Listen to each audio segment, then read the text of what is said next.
كورن دونا تراويحنا وعبادة رمضان تلقودنا أيو مركادات كقار كود بالغيا وأنا قلت كفهمان استاد رادد قفك عبادة وجودنا علم جيدا إنه فهمه مهم تبني قضب أيان وحكي الشيء إن شاء الله قضب كأهر يا وحوي حكم هذه العبادة عبادة حكم كذا مفرل با مسوى سنة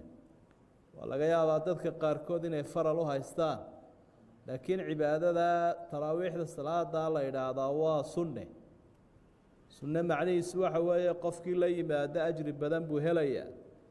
فرل كنوى وكويسا قف كي كتجانا الله عذاب مايو هدانو الضفير سنين قضب كاللبادو حوي مشروعية هذه العبادة عبادة نيدا قرتي للشدية والرئيسي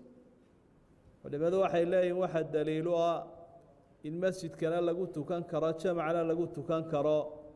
رسولك صلى الله عليه وسلم حديث كيس الصحيح بخاري مسلم قصغا من حديث عائشة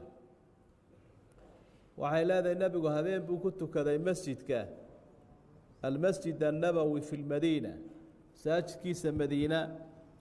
markaasaa lagu xidhayo dadka qaar kood baa soo helay isagoo tukanaya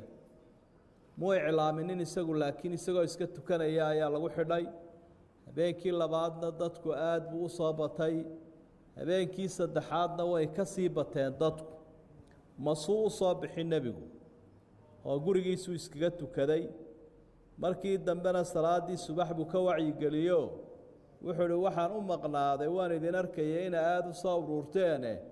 in la idinku waajibiye ayaan ka baqday markaan arkay sida u danaynaysaan salaada marka isagoo dadka u danaynaya ayuu ka maqnaaday nabigu sallallahu alayhi wasallam marka halka waxa laga fahmay in salaadan jamac lagu tukan karo masjidka dhexdiisa qodobka saddexaad waxa weeye salaadan cadadkeeda iyo tirada la tukanayo Aisha ayaa ka sheekaysay arintaasoo حديث البخاري ومسلم كسوغان أيا وحي لاذا النبي عليه الصلاة والسلام وحوت تكنشر رمضان يبلها كلبا تمرق عضاد يمر وترقا يلا رق عضاد سوى حكار ريا الكات توابو تكن يا مركي وترقو راعنا يا كدمنا مركواق وبرينا لبدي الصبح كهري أيو تكن يا وحين تأثير عسل عمر بن الخطاب الله كرر النوضاء وقت قومض مدح ضوها مدحوينا مسلمين توها أيو جمعي أوروري سجار جارا لو قلت كان شري مساجد كالنبي قد حديث بركاو أوروريو أصحابي أبي بن كعب اللورني أيوري أبي وتوكي دادك وجمعك وتوكي مركز جمعي أيا لو قلت كذي صلاة دينا وحكان اللواتن يا صدحي وثرق الصدحي اللوات مركا لبدا الطريقة مركا علماء كهالديان وحا أصوه الرئيو كهالديان رقاين بدن با كهالديان لكن ابن تيمية رحمه الله مركا وارنتا كهالديان وحا أولياي أن قفكو هدول لبدا السياد بكتو كذو وحدي باب ملاها قفكا ملايا عددك تراويح أن إلهنا عدد كالصلاة هذينكي لتكنيو بشا رمضان إن ترى معينا تهي وأن لا فنكرين فقد أخطأ وقف يبولي مركا قف عدد كوان السيادين كراوانا نقصامين كراين توكره لبا كدبنا من وتريه ولا قصة ختمه جمهور العلماء السلاسة وبديهين صلاة النبي وحده كذا كوبية طبعا سدا عائشة شيكتي لكن إن لقى بدين كرانا وحماها بدعاء بيلي سدا أصحاب تبا يسكوا فقين رضوان الله عليهم قضب كأفراد صلاة إيضا مع الإمام اللي قلت كذا وإمامك اللي قلت كذا فضل بي الله يعني هذا وحوى يستعى النبي وقرق وقلت كذا قرق وقت كان كرتا وليبا وقت كان عبسدا لقى قبا أرور كضادك إيا حنون كان قرق وسكذا كان كرا قفكو هدي إمامك لا تكذا وحدي به أنا يشرينا مركا أيضا فضل الداراد والنبي قشة عليه الصلاة والسلام man qaama maca alimaami xataa yansarifa kutiba lahu qiyaamu leyla xadiidkii saxiixa tirmidu warinaya wuxuu sheegayaa qofka salaada la tukada habeenkii imaamka ee la dhammaysta wuxuu ka dhigan yahay qof habeenkii oo dhan cibaado u taagnaayoo kale ayaa ilaahay u qorayaa marka fadligaasay leedahay hadduu imaamka la tukado kayfiyada salaadan loo tukanayaa waxa weeyaan labalabana waa loo tukan karaa afar afar lix ayaa loo tukan karaa oo laysu raacin karaa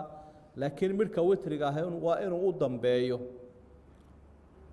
taasi baa markaa nebigu calayhi salaatu wasalaam faraysaynu ka arki doono qodobka lixaad waxa weeye maxaa la akhriyayaa salaadan dhexdeeda qur-aanka nooc gaar ahoo la akhriyayo lagu eegaan karaa miyuu jiraa mise tiro cayiman may ka soo aroorin nebiga calayhi salaatu wasalaam tiro cayiman oo rasuulku akhriyey qur-aanka kariimka ah sidaa daraaddeed culimmadu waxa ay leeyihiin cid walba wixii u sahlanaaduun bay akhriyi doonaan markaa selafka qaarkood waxay ku dhammayn jireen sidaasaa ibnu yaziid asxaabigaa da-yartaa uu tilmaamayo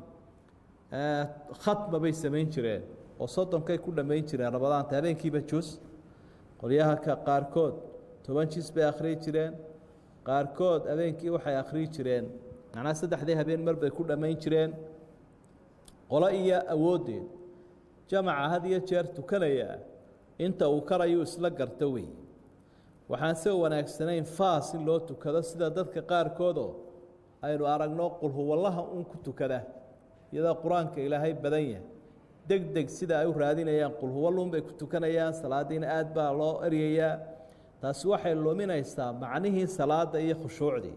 qad aflaxa almu'minuuna aladiina hum fii salaatihim khaashicuun ilaahay markuu ammaanaya awliyadiisa waxau ihi waa dadka marka ay salaada tukanayaan khushuucsan marka khushuucdii baa lumaysa way dhacdaa dadka qaarkoodna waddamada qaarkood inay kaba sii fududeeyaan oo maalan washamsi oo kale dee intee oo ragcadoo lagu tukado washamsi waduxaaha waa ragcad ragcadda labaad waalqamari idaa talaaha waa ragcad sidaasun loo wado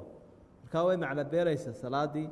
kaa inta la isla garto oo si degan loo akhriyo